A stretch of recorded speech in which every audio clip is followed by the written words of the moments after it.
This is Dave Meltzer with Entrepreneurs, the Playbook. I have Bob Liscouski, CEO, President, and Chairman of QCI. That's Quantum Computing, Inc. Bob, welcome to the Playbook. David, it is great to be here. Thank you for the invitation to join you. Well, I'm kind of nerdy, kind of a geek. I've been in technology since '92, so I'm familiar with quantum computing, but a lot of entrepreneurs are not. And the reason is it's never really been applicable to the small business owners, to the entrepreneurs, let alone even to mid-sized businesses. I was hoping that you could start by just giving us a quick lesson on what quantum computing is. Sure. And you know what? I'm going to take it from a very simplistic approach because I'm not a physicist and I'm hardly capable of explaining the real physics behind quantum computing. But I'll take it. We wouldn't understand it anyway. Let's just get to the business issues. Yeah. So, the classical computing, as we all know, has, it's bits and bytes. It's a 0 and a 1. And it's classically, that's how the computations work, right? Very linearly and deterministically. And we can do some great problems with classical computing. I mean, obviously, we are where we are today because of classical computing capabilities. Quantum computing, in terms of what it can do that's different than classical computing, is not just, people have a tendency of thinking it's just faster, right?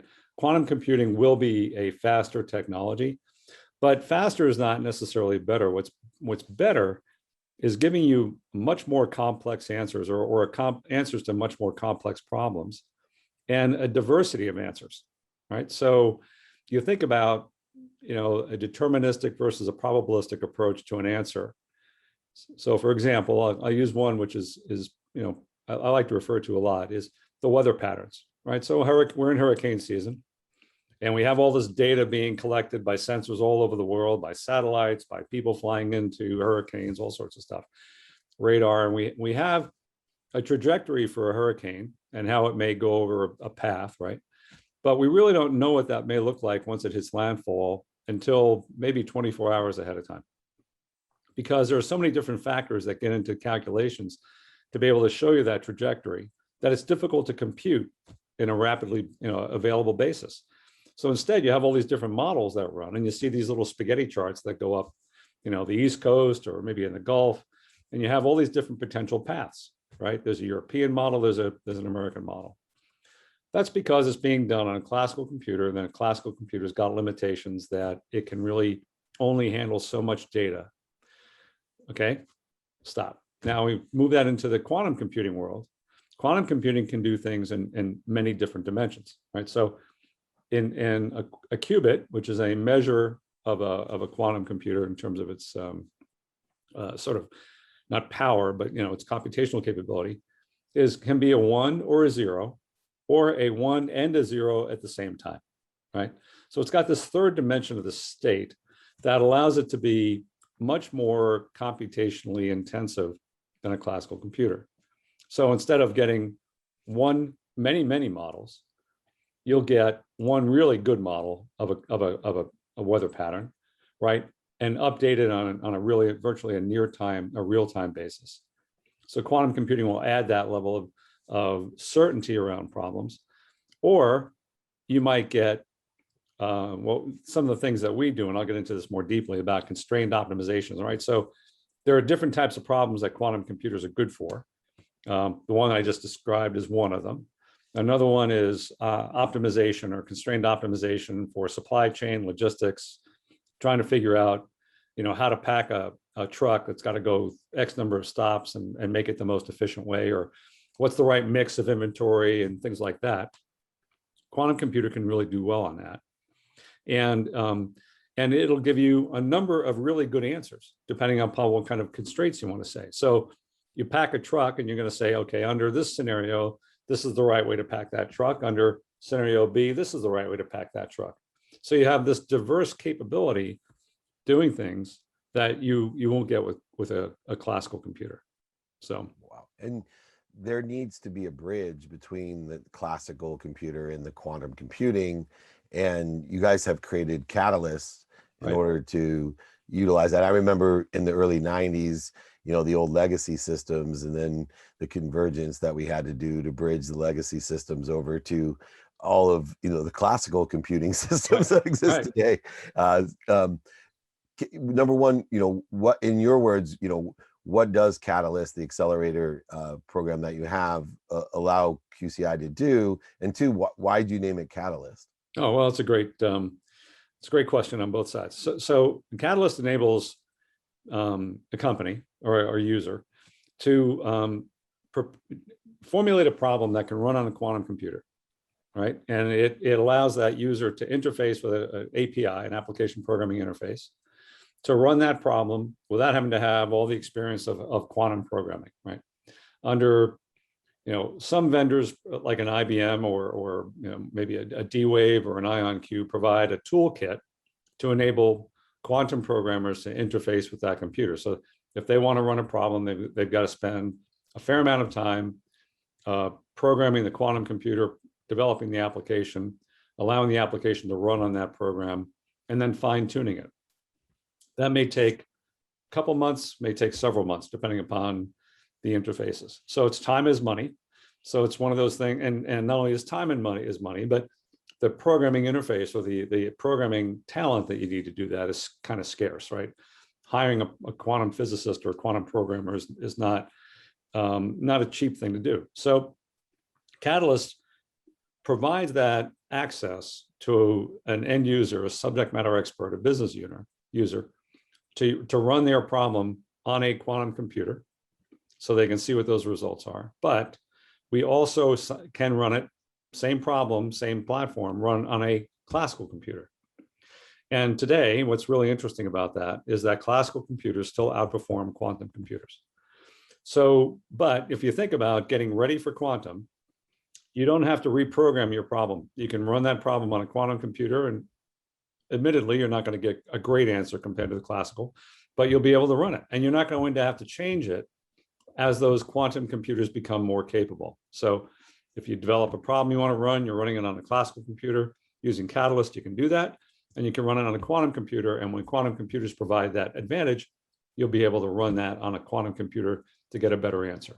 Now, to your second question, why do we name it Catalyst?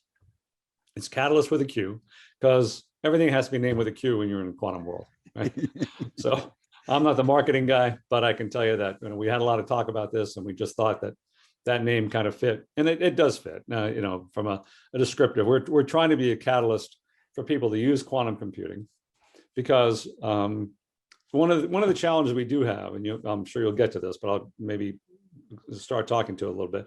One of the challenges we have is convincing people that quantum is a capability today that can be utilized, and even though it may not provide an advantage yet, there are ways we can provide quantum techniques to be able to provide you some quantum advantage on a classical computer.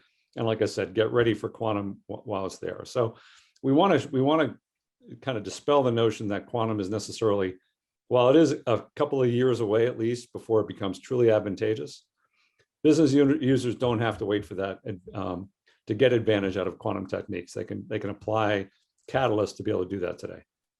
And looking at that, you and I share a paralleled experience from the classical computing to quantum computing, from classical careers in education into quantum careers in education. And I think, one of the areas of resistance that more classical entrepreneurs have, which, believe it or not, I know it's against public perception, but most entrepreneurs are classically educated and traditional entrepreneurs. They range between 45 and 65, although everybody loves to see the 19-year-old. Sure. The majority of entrepreneurs and small business owners and mid-business owners are 45 to 65.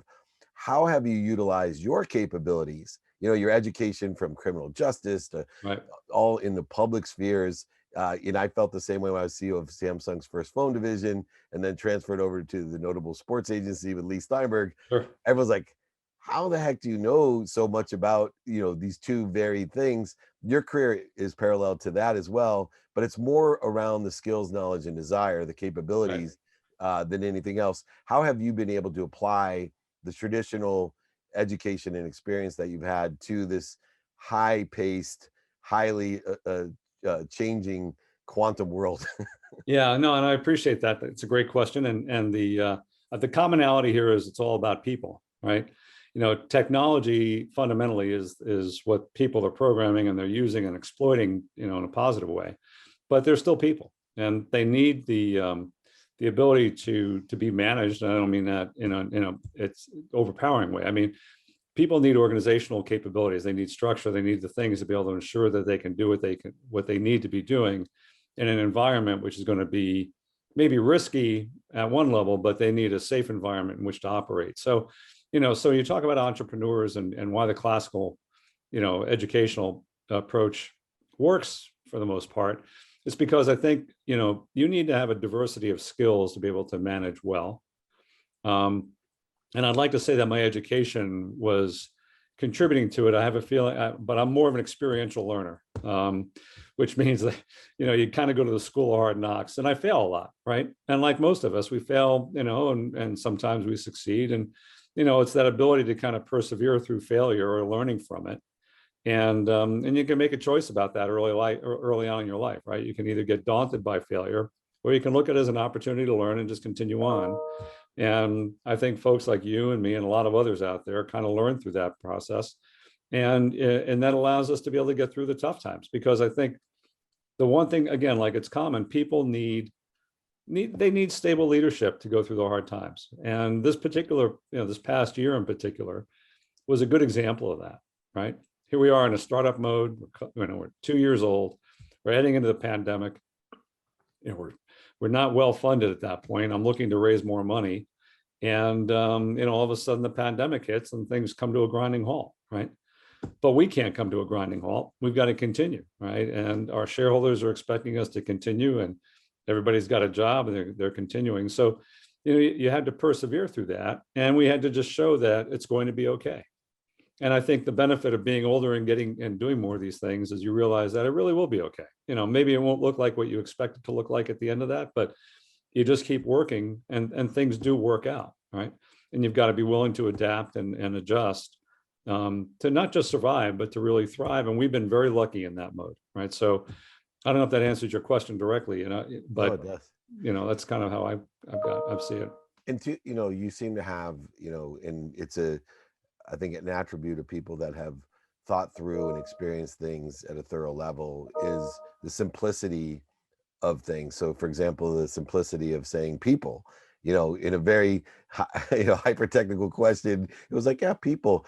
But I think at QCI, although the subject matter is hyper complex, it's the simple goals as a leader that we set forth within the most complex businesses that really drive us to success.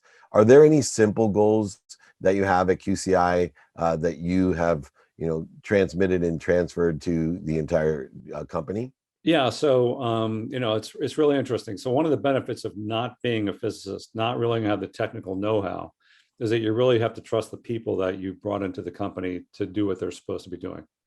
And if you can establish that level of trust and faith in what their abilities are, and you empower them to do those things and lead well, it works, right? So my job as the CEO, I mean, I'm a pretty hands-on and hands-off CEO at the same time, right? I know all the people. I'm involved in the business. Of course, I run it, and somebody can ask me a question, I'll have an answer for them. But I'm not there telling our vice president for product development, Steve Reinhardt, what to do, right? We collectively set the business objectives up. We said, this is our goal. This is our strategic vision for the company. We want to provide an end user experience to people to allow them to use quantum computers, right? Steve and Mike Booth, our CTO, and his team, they came up with an architecture, and they said, we think this is the way to go. I'm like, let's do it. And we empowered them,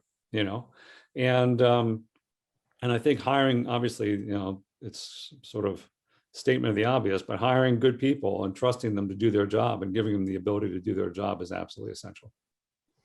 And those relationships internally are super important, but externally, relationships through that traditional experience that you've had, and you created a very credible and powerful partnership that is going to be a catalyst with a C, no pun intended, to your business with Los Alamos National Lab, right? World renowned. How were you able to create such a relationship? Because you are a startup, and where did that credibility and comfort level come from, do you think, to create this trailblazing relationship with Los Alamos?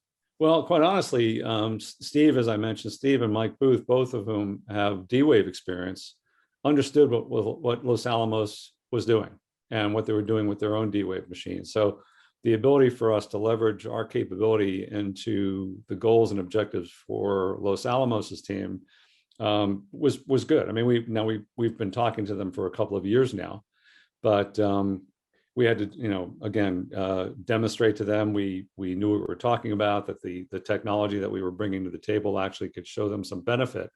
And it took us a while to be able to do that, but just through slow, steady, hard work, the team was able to demonstrate that, Catalyst in particular could be accretive or additive to their technology stack and help them do things that they can't currently do. So it was just perseverance. I mean, I really credit the technology team because of that. They just stuck with it, because it has been a pretty long road comparative to our lifespan. It's been at least a couple of years since we first started talking with them, and they never gave up. We respect the folks at Los Alamos. They do great work, and we knew that eventually, if we could work with them and team them, we'd have a good partnership. And that you do. Last question real quick. When in 1999, I was CEO of the world's first smartphone. They actually called them convergence devices way back then. It was cleverly named, just like your Catalyst. We named it the PC-E phone. It's a combination of a PC and a phone. But I had some insight because I had a business perspective, and I would tell people in 1999 that someday with full duplex, you could talk to somebody in China for free in color.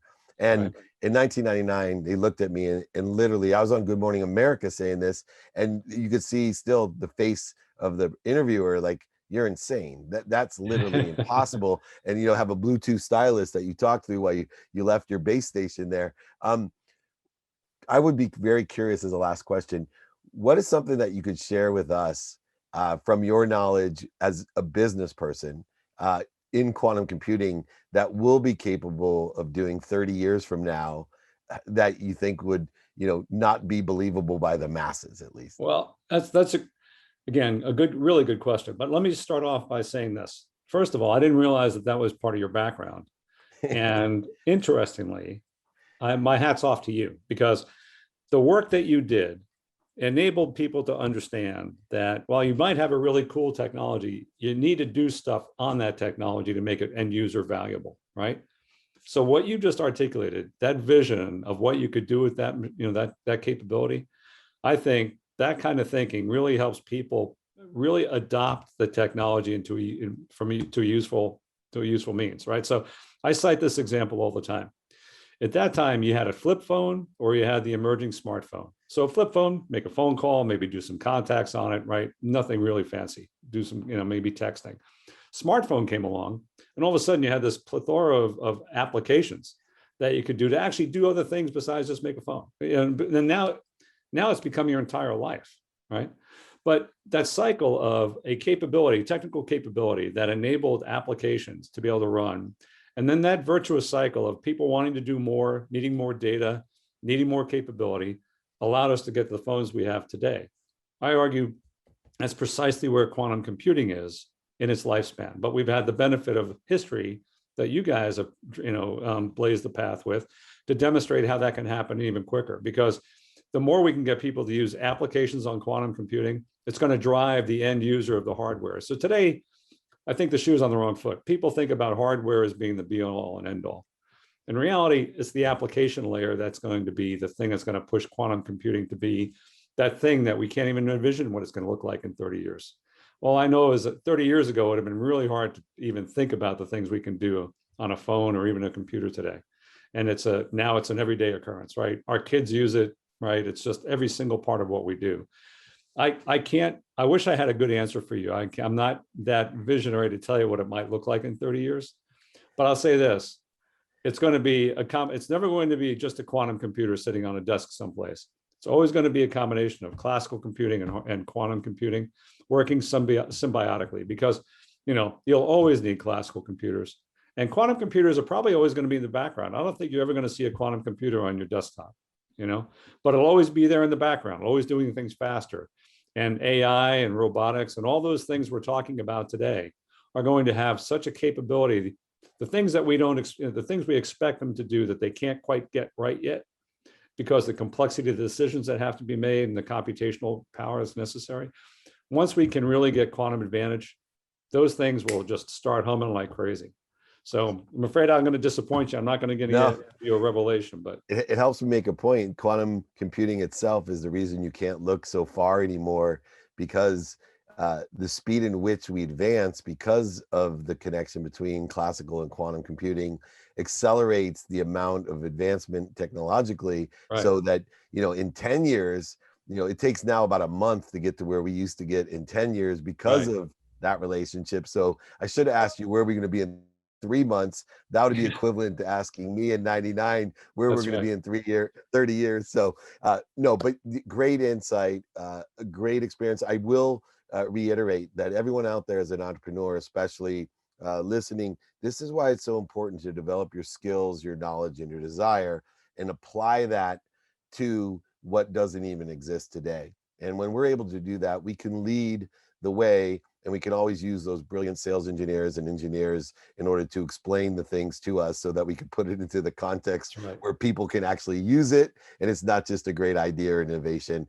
Bob Liscouski, thank you so much. CEO and President, Chairman in Quantum Computing Inc., that's QCI, on the forefront of bringing a better life to everyone through technology. Thank you so much for joining me.